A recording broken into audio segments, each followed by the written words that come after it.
M4 TV news కి స్వాగతం. నేటి ముఖ్యాంశాలు.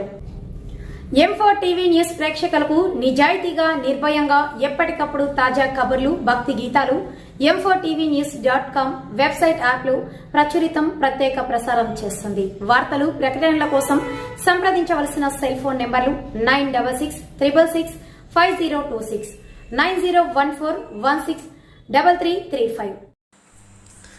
బెల్లంపల్లి కౌన్సిలర్లు చేసిన ఆరోపణలను అందించిన చైర్పర్సన్ శ్వేతా శ్రీధర్ అనవసరపు ఆరోపణలు చేసే ఊరికినది లేదని బెల్లంపల్లి మున్సిపల్ చైర్పర్సన్ జక్కుల శ్వేత హెచ్చరించారు. మున్సిపల్ కార్యాలయంలో ఆమె మాట్లాడుతూ మృతి చెందిన మాజీ కౌన్సిలర్ యాసిఫ్ కుటుంబానికి ఇచ్చే ఆర్థిక సహాయాన్ని స్వాహా చేసే అంత చిల్లర గుణం తనకు లేదని స్పష్టం చేశారు. చిల్లర గుణమని నేను పేర్కొంటే నిన్న జరిగిన సమావేశంలో చిల్లర కౌన్సిలర్లు అన్నానని అనవసరపు రాద్ధాంతం చేశారని ఆరోపించారు. ఈ కార్యక్రమంలో కాంగ్రెస్ నాయకులు, ఫ్లోర్ లీడర్ బండి ప్రభాకర్, కాంగ్రెస్ నాయకులు, కౌన్సిలర్లు తదితరులు పాల్గొన్నారు. చనిపోవడం జరిగింది.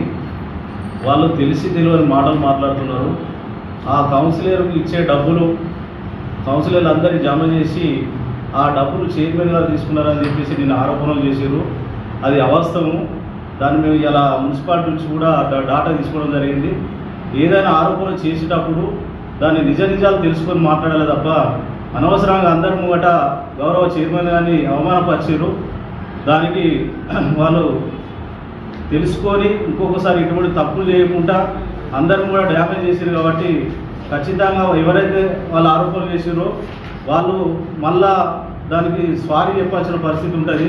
ఇంకొకసారి ఇటువంటి మాటలు మాట్లాడేటప్పుడు తెలుసుకొని మాట్లాడాలని చెప్పేసి ఆ గౌరవ కౌన్సిలర్ను కోరుతూ ఈ బెల్లంపల్లి పట్టణంలో ఖచ్చితంగా గడ్డం వినోద్ గారి నాయకత్వంలో గౌరవ చైర్మన్ గారిని పట్టుకొని 34 వార్డులలో ఖచ్చితంగా బెల్లంపల్లి పట్టణాన్ని అభివృద్ధి చేస్తాం కాంగ్రెస్ పార్టీ ఆధ్వర్యంలో అని చెప్పేసి మేము తెలియజేస్తూ ఉంచుతాం.